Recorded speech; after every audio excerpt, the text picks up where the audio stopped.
Hello बच्चों, चलिए प्रश्न को पढ़ते हैं और समझते हैं। समाकलों का मान ज्ञात कीजिए। और बच्चों हमें समाकलन दिया हुआ है, समाकलन y dy। ठीक है बच्चों, तो प्रश्न को हल करने से पहले प्रश्न के लिए बच्चों हम मुख्य अवधारणा लिख लेते हैं बच्चों, जिसकी सहायता से हम इस प्रश्न को हल करेंगे। ठीक है बच्चों, तो मुख्य अवधारणा।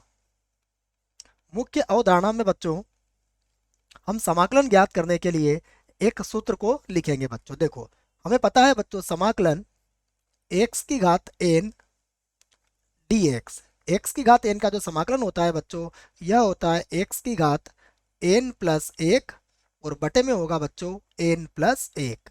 बस ध्यान रहे बच्चों कि यहाँ पर n जो होगा वो कभी भी माइनस एक नहीं होगा बच्चों, क्योंकि अगर माइनस एक हुआ तो फिर ये अनंत हो जाएगा बच्चों। ठीक है, तो ये समाकलन का सूत्र आपको इस प्रश्न के लिए बच्चों याद रखना पड़ेगा। ठीक है बच्चों, अब देखो, जो प्रश्न दिया है उसको हम i के बराबर मान लेते हैं बच्चों। तो माना i बराबर, हमारे पास है बच्चों समाकलन y और dy। ठीक है बच्चों, तो इसको हम क्या लिखेंगे, इसको हम लिखेंगे बच्चों y और y की घात एक, और ये हो जाएगा dy। ठीक है बच्चों, अब देखो जो मानक समाकलन में हमने सूत्र लिखा है या मुख्य अवधारणा में जो सूत्र लिखा है, इसका प्रयोग यहाँ कर सकते हैं। देखो हम तो इस सूत्र का प्रयोग करेंगे बच्चों, तो क्या बन जाएगा, ये होगा y की घात हो जाएगा एक प्लस एक, और बटे में कितना आ जाएगा बच्चों, एक प्लस एक। ठीक है बच्चों, यहाँ पर प्लस सी लगा देना बच्चों, क्योंकि जब अनिश्चित समाकलन करते हैं तो हम एक अचर सी का प्रयोग करते हैं। ठीक है बच्चों, तो अब यहाँ देखो, जैसे हमने समाकलन किया बच्चों, यहाँ पर भी हमने अचर सी लगा दिया है।